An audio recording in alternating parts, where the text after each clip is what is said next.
Hello, everyone. Thank you for joining us wherever you are in the world. You are watching or listening to USA Global TV and Radio. I'm Dr. JACALYN KERBECK. I'm the president, founder, and chief listening officer here at our network, where we currently have 29 live weekly broadcasts.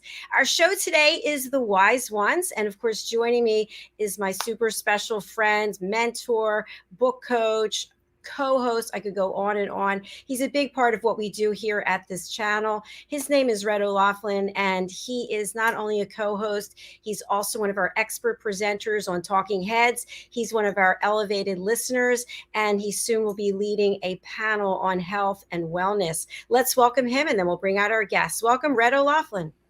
Thank you, Dr. JACALYN. I always appreciate your accolade. It just seems to go on and on and on and on. Sometimes I feel a little embarrassed, but anyway, I do appreciate you mentioning all those things. Thank you.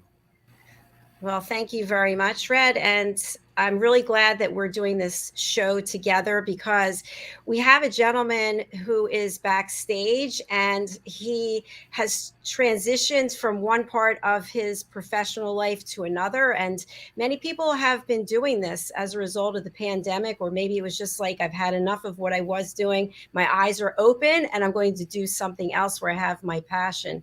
So tell us, before we bring out Joseph, Red, tell us a little bit about your life and some of the major transitions that you've had. Well, I think the first one was when I got an invitation to Vietnam. I just got out of college and joined the Navy. And all of a sudden, boom, right there on the doorstep is an invitation you can't refuse. 4.5 years on active duty, then went in the reserves, then went back on active duty for 6 years. And at the very end, just before I got out, I got an invitation about Bosnia. And so the military is a different world entirely than corporate. It's a different world entirely than being an entrepreneur. It's a different world than just being married and raising a family. But got married a couple days literally after I joined the Navy. 54 years for my wife. I'd spent 31 years in the Navy, retired in the last millennium, have 2 kids, 3 grandkids. I worked for primarily in the areas of quality, reliability, and logistics. Got professional certifications in all of those areas, along with multiple degrees in various topics. But my first love was chemistry. That's one that really caught my attention. I decided as a sophomore in high school, that's going to be my major in college. It was. I never got a chance to practice being a chemist. But nowadays, I research the human body at the cellular level, chemically speaking. I look for cause and effect relationships. Treat a cause, fix a problem. Treat a symptom, and you'll always be treating symptoms. And so those are the things I research, I write about, I speak about, and I have books written on those topics. Those are the things that are my passion, the things that I find something I want to know more about it, and I have the ability to take that information, extract it, and provide it out in a fairly easy to understand way. I think I've written almost 1,000 articles on LinkedIn, got about 1,500 on my website. And the vast majority of them are all on health and wellness. My real specialty is in longevity and age-related diseases. So that's a little bit about me, and I think it's time to go to our guest at this time, Joseph Diguglio. Absolutely, Red. It's a shame you haven't been doing anything with your time. You are quite something. So, the gentleman we have backstage, you have actually met through LinkedIn, which just goes to show you the power of social media. I know a number of even entrepreneurs, they don't want to be involved with any social media, but they will go on LinkedIn. So tell us about that opportunity for you and Joseph to connect, and then where it's gone since then. I know you've had been involved in a number of meetings. Well, LinkedIn is a very good platform for meeting other professionals. Unfortunately, it's also a platform that people who want to network don't understand the basic tenets of it. You connect with somebody, and the first thing they want to do is, sell you something, or they want you to do this, or they want you to do that. And the natural progression of things when you meet somebody is you don't sell them something, especially if you're networking. That's not the whole purpose of me. You want to get to know them as a person. Who are they? What do they do? What excites them? What value do they give to the world? How can you connect? Is there some body or some group of people that can help them? It's a sharing of information, and I'm going to say rare, maybe 1 in 100, maybe more than that that as I connect with somebody, there's a genuine interest in wanting to know something about the other person. And so that's how our professional relationship started through LinkedIn. We connected with each other. We got a chance to talk and share information about our families, what our businesses are, what we do, how we can help each other. And then from that went to another one, to another one, to another one. And it was each time not selling anything to anyone. It was just a matter of, hey, it's just you bump into somebody and you have a 5 or 10 minute conversation. And that's how this whole thing started. And as I'm going through a list of people that I would love to have on this show, Joseph kind of came to the back of my mind. He's an athlete. He's an entrepreneur. He's been involved in a lot of things, very personable, very knowledgeable, a perfect candidate for being a guest on the show. And so I sent him an invite, and sure enough, he signed up literally right away. I was just astounded. I went, boom, he got back to me and said, hey, I'm on your show. I'll be on whatever, today's date. And that's always exciting when you get that kind of feedback. Absolutely. So without further ado, Joseph is really inspiring because he was a collegiate athlete, professional, and decided to move into entrepreneurship. He's a 4-time $1 million roundtable financial professional. And we're going to be talking about finances and millennials as one of our topics, and also a new initiative that he has pioneered. We're going to talk about that as well. So without further ado, Joseph, come on out. Pleasure being on. Thank you both for having me on your show today. It's really exciting. I was just going to go to Red's point in the first place of us connecting via LinkedIn. I think the LinkedIn world is great when it's used by professionals the right way, which in all honesty, it really begins with human-to-human relationship building and interactions.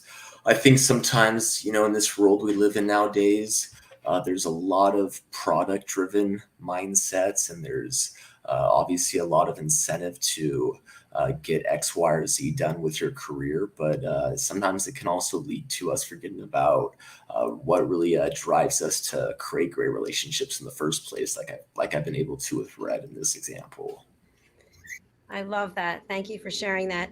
I do just have a question about millennials working with people from other generations. And I'll just give a quick example. I was in my sales career up until 2020, and I was usually calling on people who were older than I was. And then all of a sudden, everybody's way younger than I am. So I was calling on somebody from one of the major consumer products companies, and he's a senior vice president. And at the time, I think I was 54, and he was probably 20 something, and he had the ability to say yes. He had the budget. And I always wondered, and of course you can't speak for him, but what is that like when you have a person that's generations older coming to you and you have the power? I think it's a position of privilege. And the only reason why I say that is because in my case, as an example, being a former professional tennis player, playing at UCLA, I've been able to really orchestrate and develop a lot of great relationships throughout the globe for that sake. And when I have the opportunity to work with someone that is in their 50s, 60s, later in retirement, there is not necessarily this discrepancy of my age versus them being 30 years older, but it's more so of us being able to connect on areas maybe in the financial world that we can go over some literacy on, or in general, I think similar to myself and Red, just be able to connect the dots on where we have some synergetic areas in a professional relationship, and really just seeing where it goes from there. I think that one of the best ways that I was able to early on in my career establish great relationships with people that are 60 plus, being a 27-year-old now that I am, feeling quite old actually. Time does fly, since college especially. But I think one of the biggest things, first and foremost, is just being able to establish that basis of trust, and getting them to also appreciate and respect you as the professional that does have the advice that at least can be on the table to be looked at as an example. In your area of finance, there's a lot of people who are planning for retirement, which means they're older than you are, or they are retired and they need to review what they have. So that means they're also older than you are. So by the choice of the financial industry, I'm going to say the majority of people you deal with are older than you, because there's not many 20-year-olds or even 30-year-olds are starting to think in that financial. It's probably not until you get to be about 50 that you can almost see retirement and you say, I wonder if I have enough. Oh, and what can I do? And so I'm thinking, just by default, the industry you chose, you're almost forced into working with a different generation culturally, because their experiences are not anywhere near what you've had. And it's an interesting world to kind of weave yourself into to be successful. I completely agree. I was going to say there's one thing that is so important, in my opinion, to the entire, let's just say, corporate world that we live in. Because for myself, like so many other millennials that get into the industry, it's very hard at first to transition out of college and the intangibles you learn there into the actual workforce. But what I will say is that one of the most important things to do while you're, say, being ideally great at your job and pursuing something that you have passion for, is also realizing that it's okay to have some fun with it. People respect and they appreciate someone that has a sense of humor, someone that can relate and ask questions to put themselves, more so in their shoes. So while I might not be 60 years old and I might not be in retirement, I have plenty of other clients that have similar stories that I can orchestrate to help other people understand what others are doing that are in their circumstances as of right now. Kind of to give you an example of just making sure that we're always really on that same page. Because I think as long as myself, as an example for here, if I can put myself as much as possible in someone else's shoes and understand their perspective, even if it's different than mine or many other people's, then I can at least gain a clear picture of the direction they want to be heading and what they might currently be doing and why so. And, ideally being able to bring a lot of, advantageous ideas and strategies to their overall financial plan for that sake. Thank you, Joseph. A question I have for you is, I know when I first started planning for retirement, where you can put your money, there were so many options. And now there are more options, right? With crypto and Bitcoin, NFTs, and all these other things. Do you provide that type of guidance to people who are older, like we are, to say, hey, do you know what blockchain is? Do you know what crypto is? Like to educate us so that we can make a decision if it makes sense to put some money there? I will say we do, as a firm as a whole. So when I first started DiGIULio Financial and I became the youngest CEO and founder of a financial firm here in Newport Beach, California, I did think that it was prevalent to cover cryptocurrency, alternative assets, and not always just, following your brick and mortar style of, investing for that sake. And the only reason why I say that is because I don't think there's any harm in people knowing all of the options out in the marketplace that may or may not be applicable to them. But the more knowledge that you can put into the back of their mind, they can at least go out and have a lot of transparency and clarity around making those financial decisions for themselves at the end of the day. Because truly, when it comes to a financial advisor doing their job properly, it's offering advice, but never being the decision maker for someone or for a business. In this case, I think it's really much more so for us just to be the teacher. Yeah, I love that answer, to provide that education so that your client can make the decision. Exactly. I'm going to take you off base just a little bit and go back further in your life. You're former professional tennis player. When did you get involved with tennis and why? Obviously, you're in the backyard of UCLA, but did they make you an offer you couldn't refuse? And tell us a little bit about your tennis background. So I started in tennis at about 5 years old. Long story short, my dad was a former college tennis player. He played over at Cal State Fullerton. And when I was a little boy, I guess my dad decided to get me out there for some tennis lessons. I picked up on it and started loving the sport. I played my first tennis tournament at about 7 years old.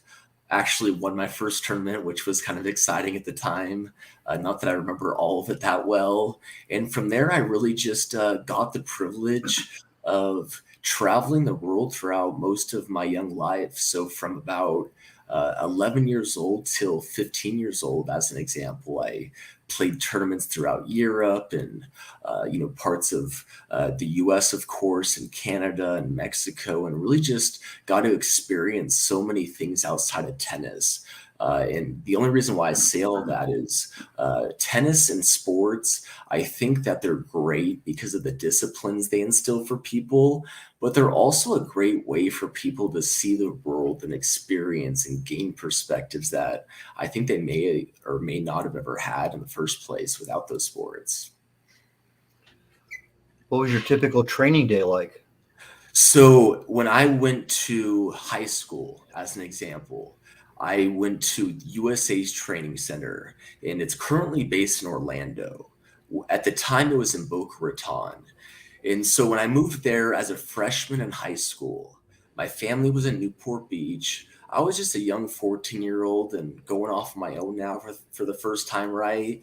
And I was like any 14-year-old, it's quite a change to leave your brothers behind because I have two younger brothers that actually play tennis. And I had to leave my parents behind as well. And, I was having to do my own laundry for the first time and this, that, the other.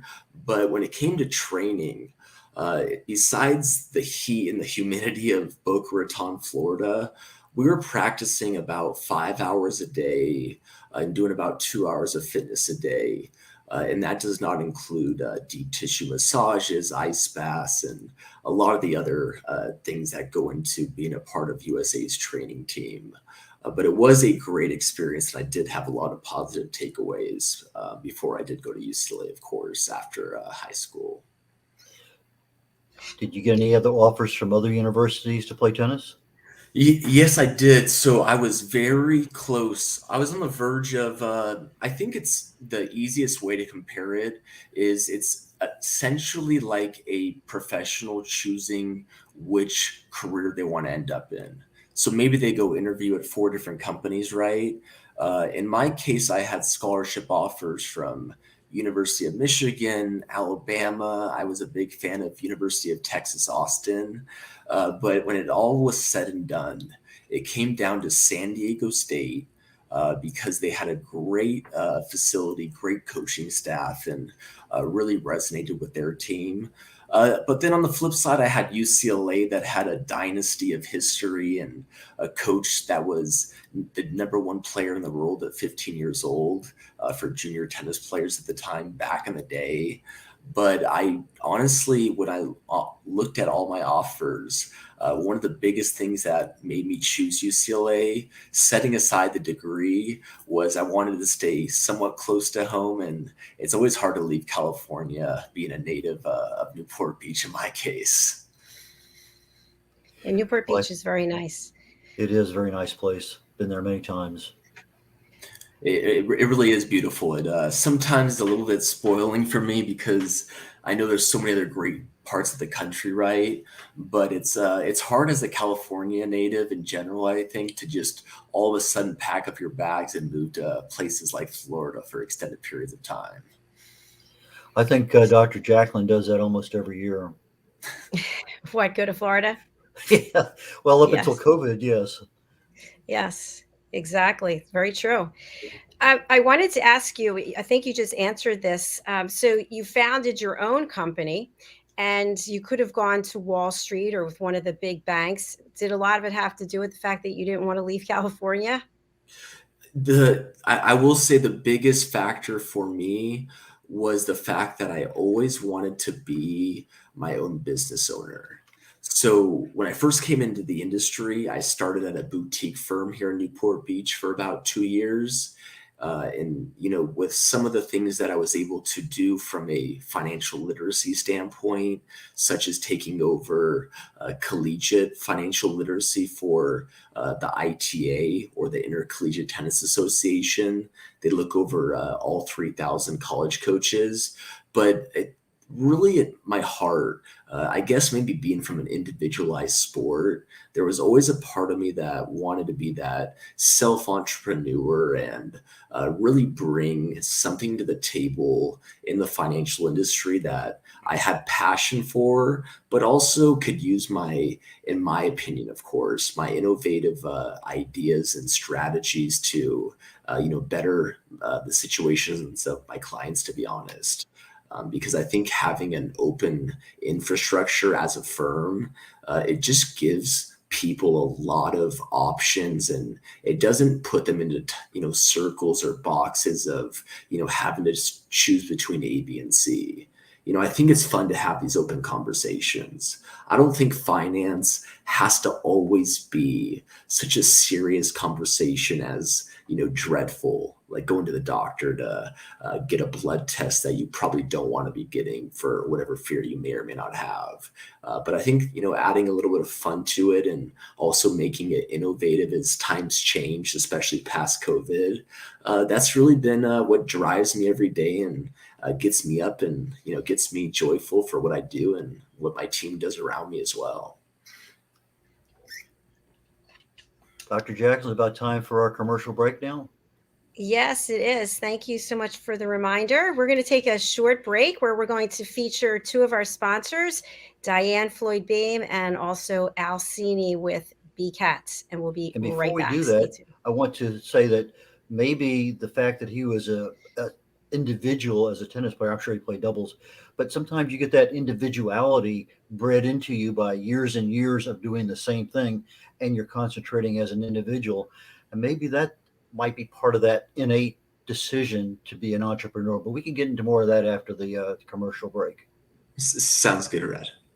Okay, thanks. Here we go. Kapayapaan, kapayapaan, kapayapaan.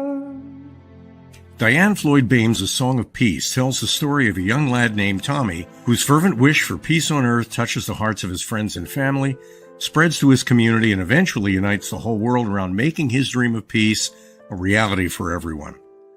Sit down with the children in your life and share Tommy's amazing story of love and hope. Sing your own song of peace and invite the children to join you. Tommy's tale is more than just a story. It's a movement, and everyone's warmly welcome to take part. Kapayapaan, kapayapaan, kapayapaan, kapayapaan.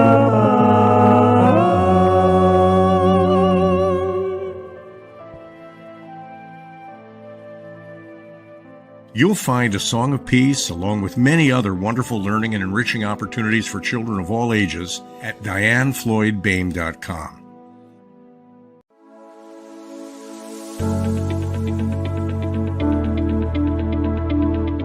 The session that we had with BCAT was really entertaining and enlightening. We were able to put together some very specific steps that we as individuals can take, and it was really fun to all come together and see sort of where we're going as a team and how we can all get there together.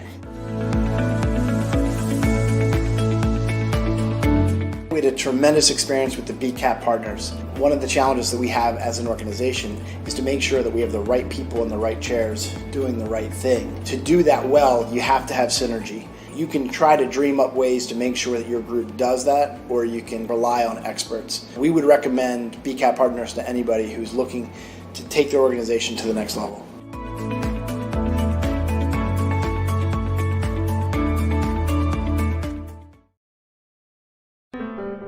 Hello, boys and girls, and welcome to Story Garden. Your host, Diane Boehm. I'm so happy to have you here today. Diane Floyd Boehm tells wonderful stories that warm the heart, spark the imagination, and unite people and families across generations. For children, Diane's Harry the Camel connects with all of us who've ever wondered how different our lives might have been if only we'd been born something better, like a wonderful horse instead of an ordinary camel. In the end, we all learn along with Harry that there's nothing better than just being yourself. Diane's little girl in the moon looks down on earthbound children and wonders if they know she's just like them. A story of love, home, and the bond between mother and daughter, its powerful theme that we're each of us different yet all of us the same plants a seed in children that promises to blossom within a loving and trusting grown-up.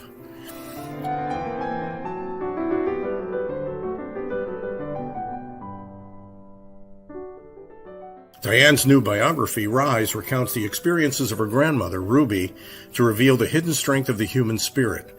Ruby's story inspires all of us to become the best versions of ourselves. You'll find all of Diane's delightful books and much more at dianefloydboehm.com.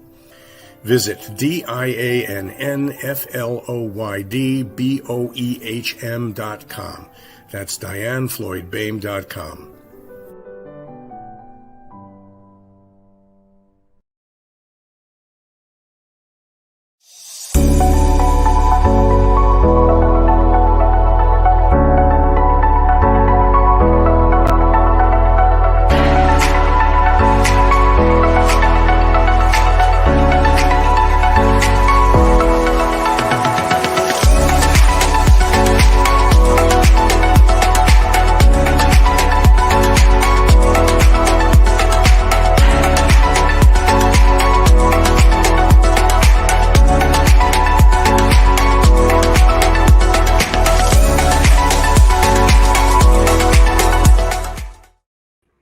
Hello, everyone, and welcome back to the Wise Ones here at USA Global TV and Radio. Let's get back to the show. Come on out, Red. Welcome back.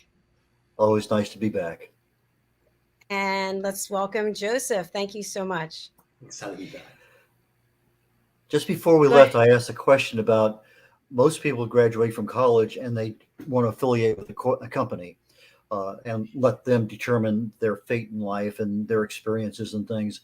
But I was just wondering, because of it being a tennis player, a very individualistic sport, sometimes you're into team tennis, but most of the time it's you competing against another person. Could that have been part of the underlying fabric of why you have this need to be an entrepreneur? I mean, I can understand the success factor very well, but the goal of being an entrepreneur is not necessarily found in a lot of millennials. I would say that for me personally, being a competitor my entire life, I don't look at it as the same as tennis in the sense that financial advisors or firms or companies need to compete against each other. But I do like the idea of, especially after going to UCLA, where I got to experience the flip side of what you're saying, Red, which is where not only was I competing for myself fully now, but I was having teammates around me. Many of them are top 50 in the world now and went on to have incredible careers and currently are. I mean, I put on the TV half the time on the tennis channel and they're playing. And it's great to see my teammates doing so well. But one of the greatest experiences for a tennis player, and so many would argue this, is being able to go from that individualized aspect of the sport and getting the college experience out of it as well. And so for me, it was kind of a balance of both. I always had that individualized side to me, but on the flip side, building a team of people that I enjoyed being around on a daily basis, that shared similar passions as myself, that was also something that was really exciting to me as well. So it was kind of a fine balance, I think, that my perspective changed throughout college around. To answer your question, Red. Was finance one of your majors? So my major was an econ. UCLA does not offer a direct finance major, actually. They're very niche in the majors that UCLA does offer. They're not as open-ended as some schools will get with how specific you can get into certain areas. But one conversation I'll share with you as an example was I was chatting with Professor Atkinson who is the head of the econ department for all of UCLA. And we were talking about some of the classes he teaches in UCLA's econ department as a whole. And luckily, I've been able to be involved with their Ben Graham School of Investing, which was simply started because there was a huge student body push by UCLA undergrad for more financial literacy. Basically, we wanting to know more about entering the corporate world post-graduation, right? But throughout our conversations, he was very much in line with me in the sense that it's not all about the numbers. It's not all about the math or all the different investment opportunities out there for people, but it also comes down to the same way that me and you, Red, started our relationship, professionally speaking. And that's just through human interaction and, being able to understand, I think, and this goes for a lot of industries, the psychology behind all of it. Why do people want to work with you in the first place? Why do you inspire others? If you're not passionate about what you do, why should someone else be passionate to work with you, right? And so I think that it really starts with you loving what you do first and foremost, any day of the week. I agree with you. A follow-up question that I have is, everyone has access or has had money, regardless of what that amount is. The amount is always different because we need money to function, but people don't like to talk about their money. They don't like to tell you how much money they have or even how much money they're making. How do you overcome that when you're building that trust with your clients? Well, I think first off is if your client is not comfortable enough to tell you some of the, say, confidential financials that you're going to need to know at one point or another as you work together. One is you probably should not even be working with them in the first place, or you did not establish that relationship the right way to begin with. So I think that if you were to kind of phrase that question, it would be more so around why should a client give you their financial information? Why should someone share that with you instead of the other million advisors out in the marketplace? And that's a question that advisors might have different answers to if you were to ask them across the board, to be honest. I think that's Thanks a very interesting. Go ahead, Dr. JACALYN. I was going to say, thanks for the reframing of that. I really appreciate that. How would you answer that question? So I would answer it with what is it that makes a entrepreneur successful? What allows you to even be able to open up those conversations, such as in the question that you asked? And I think it all starts with the ability to connect with various professionals out there. But first and foremost, understanding them from a psychological standpoint through the right questions. Asking them about their business, being the most curious person in the room. The one thing that I will tell any young entrepreneur is that the best thing that you can do for yourself is be as curious as you can, because guess what? It's never going to be taken in a bad way for you asking, say, for example, a very successful business owner. It's so interesting to hear about the successes you've had throughout the years. Do you mind sharing with me how you founded your company and began that process in the first place? And I'll bet you that 90 out of 100, at least, business owners that are successful, guess what they'd love to share? Their story. So always be the most curious person in the room is what I would tell a young entrepreneur. You've used the term financial literacy, and it's a great description. We're not taught that in high school. We're not taught that in life. It's one of those topics like health literacy, if you wanted to take it a little bit further in a different field. There are just some things in life that we should know that we don't know. And it's not an easy topic just to go find. Yeah, there's YouTube, there's a lot of stuff out there. But how does your potential customers' financial literacy stack up overall? I mean, you find that people know a little bit, like Dr. JACALYN started out asking about crypto and some other things? Are you finding people reasonably well versed or just totally ignorant, or what's your typical client, potential client's financial literacy? I would say that if we were to take a census of what I've seen throughout the industry, there is a huge disconnect between what people are doing, even on a high scale in many cases, and the literacy to support it.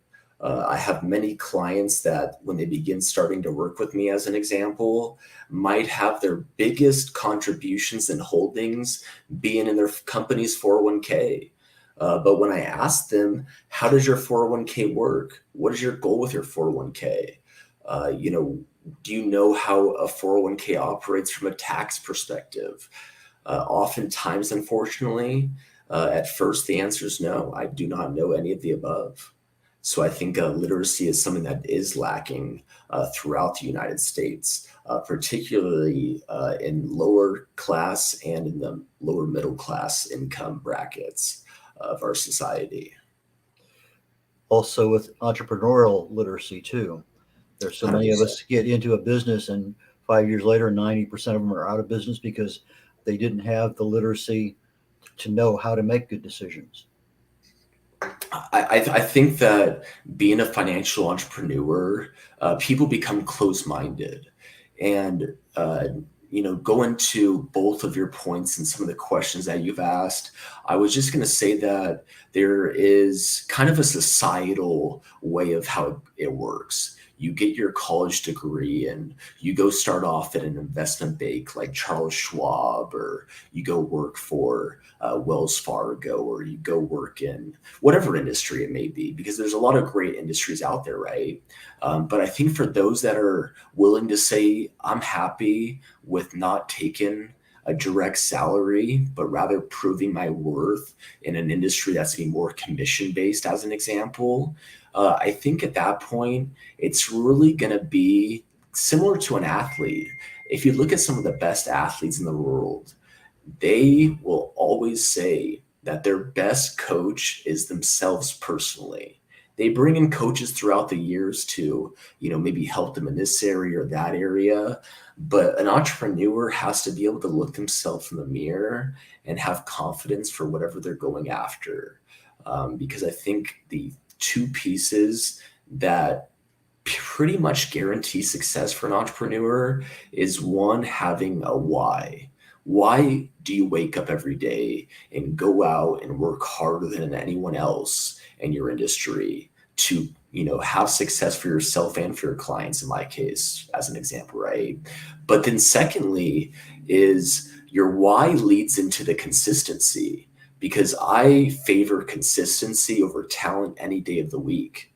Someone might be incredibly talented, as you probably see in sports all the time, but do they have the Kobe Bryant mentality of waking up every day and putting that work in, day out, 6-7 days a week? And I think that's where we start to draw the differences between some of the great entrepreneurs that become household names in some cases, and those that are kind of seeking these quick fix answers. But in reality, there's no short process and there's no cheat codes to getting through a system that is going to require a lot of consistency and personal, I'll call it grind, tennis terminology, but really just having that day-to-day grind in many ways. And it all starts with that why, of course, as I mentioned.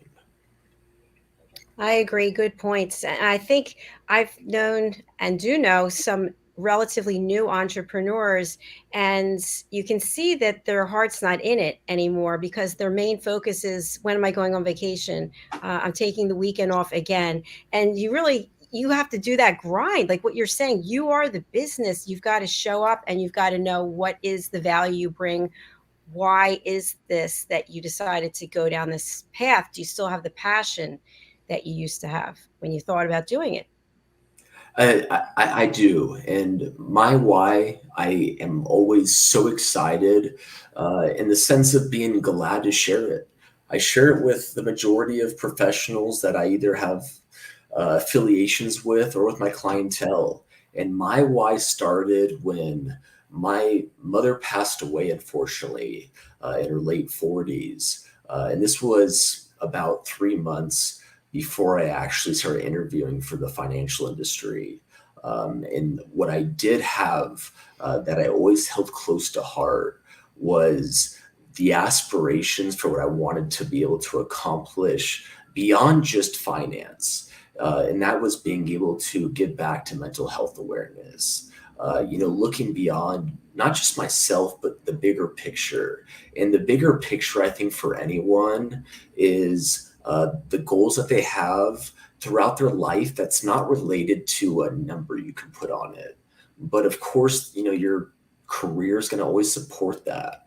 And so for me, being able to look at and envision all the great things that my mom did for me and all the great ways that I want to be able to impact this world, especially on mental health awareness, it's a clear, winner for me in terms of knowing my why and never forgetting my why. And, for everyone else that's out there, I know there's many people that have a great why. And for those that are figuring things out, I think sometimes you have to just dig a little bit deeper inside of, finding out what that truly is for you, because we're all going to be different at the end of the day, right? Yes. And you know what, Joseph, I'm so proud of what you just said and happy for you. We talk so much on this platform about mental health, wellness, and bringing it to light, and that people should feel safe, that they can share their story and that they're not alone. And I just think that that's a huge why. It really is. And I know that Red is a huge proponent for mental health, yourself as well, doctor. And the one thing I will say is that mental health awareness, it goes well beyond whatever labels we want to put on it. Because when you go to a doctor and they tell you that you have cancer, usually you don't question that in the sense of saying, this, that, or the other, or that person, they've got their own personal flaws. That's why they have cancer. But it's actually a disease that has to be treated. And I think that the more open-minded, and I've seen a huge movement towards it, but the more open-minded we can become towards mental health awareness, it will help solve a lot of, I think, the biases and, sometimes the lack of maybe even news coverage or, just coverage in general that is put towards such a big issue in our country as a whole, I believe. So very true. Absolutely. You've shared so much incredible content. I would love to have you tell our audience, whether they're watching or listening, what are the key takeaways you'd like people to remember as a result of watching or listening to this program? So I never want to focus on myself and what I do, because I would be like so many people you're already seeing on the internet. But what I will say is being an entrepreneur at a young age, and even as you grow into it, in whatever field that may or may not be, one is having confidence in what you do. Two is having that why, which go hand in hand, to be honest. So in my case, my why is my mom, right? Giving back to mental health awareness. Maybe your why is being able to have stability for your family for the rest of your life and fund your kids' education. I don't know, right? And then lastly is committing to something that you can have consistency around. Because at the end of the day, it's never a rat race, but it's more about enjoying the journey. And I know that's kind of cliche in many ways, but when we all look back on our lives and, death is a great way of giving us perspective, I think. We'll always enjoy the journey and the memories that we create rather than that final outcome, by all means. What is the best way for our audience to reach you, Joseph? So the best way to reach me, I've got my direct cell actually on here. You can also be reached at Joseph at DiGiulio, my last name, OC, like Orange County.com. And then, long story short, I won't get into it, but with some of the involvements that I've been able to create with some of my business executive partners, you can also check me out on Genelma, GENELMA.com, which is an international investment and insurance company that I think will be exciting as we bring it to the marketplace here shortly, and something that is going to, let's say, ideally shake things up in the marketplace for the better. But it's been great to speak with both of you, and I really enjoyed both your questions quite a bit. The last name, DiGIULio, for those people who are on the audio audience, our radio people, DI space capital GIULIO. Correct. It's Italian. It's a tough one at first. My grandpa moved here when he was 25 years old from Italy. I was actually named after him. He's 96 now, still going strong. But yeah, we have a strong Italian last name, and it's not necessarily the easiest to say the first time. I think the little crawler that Dr. JACALYN just put up for your email address, it's DiGiulioOC.com. Ah, sorry. I was going to ask if that was right. Yeah, just to get clarity on that one for those people watching. He gave that one out, the OC, after his name, Orange County, just for that clarification. So, Joseph, I really enjoyed today with you, as I do every time we have a chance to spend some time together. And again, I appreciate your call you gave last night just to follow up and kind of check on base with things. And so again, I look forward to our conversation in the very near future. And as always, on the USA Global TV and Radio Network, there are many, many other shows out here that Dr. JACALYN would be proud to have you join us on. It was a pleasure being on. Dr. JACALYN, great to meet you. I really enjoyed our conversation, and Red, pleasure as always, and I'll look forward to following up with you as well. Take care. Perfect. And do come back and see us on one of our other shows. That would be great. Just go over to usaglobaltv.com, book your session. Sounds great. All right. Thanks again. Okay. Enjoy the rest of your day. Bye, Joseph.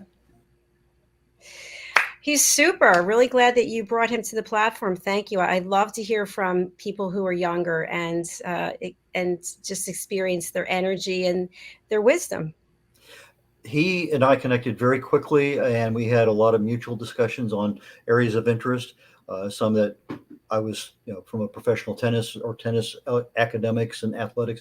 There's a lot of things there. Travel. There's a lot of things we connected with.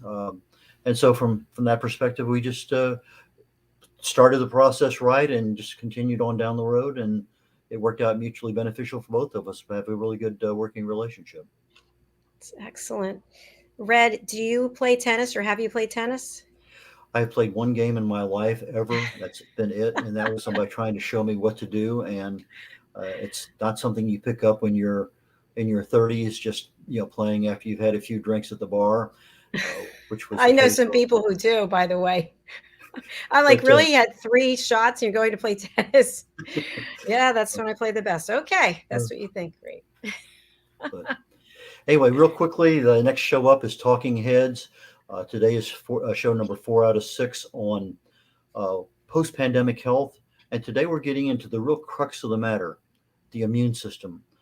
What do we have? What can we do with it? And what do we want to have our immune system be when we have that declaration, hey, we're over COVID? So please join me. It's on the hour, coming up in 7 minutes on Talking Heads on the USA Global TV and Radio Network. And Dr. JACALYN, as always, I truly appreciate your support, and look forward to seeing you next week. In the meantime, I'm going to head over to the other studio and get myself set up there. All right, Red. Thank you very much. I'll see you there. Bye for now. Take care. Bye now. And for those of you who aren't aware, we actually have our weekly newsletter magazine, which is called The Global Post. Please do check your spam folder, Dr. JACALYN at usaglobaltv.com. That's where it was sent from. If you're not on our email list, we'd love to have you. It's really a magazine as opposed to a newsletter. We feature our team members and we feature our guests. So please go over to usaglobaltv.com/contact us. All right, I'm headed off to the other studio and then I will be back tomorrow. We've got a full day of broadcasting. We look forward to seeing you there. Thanks again. Bye for now.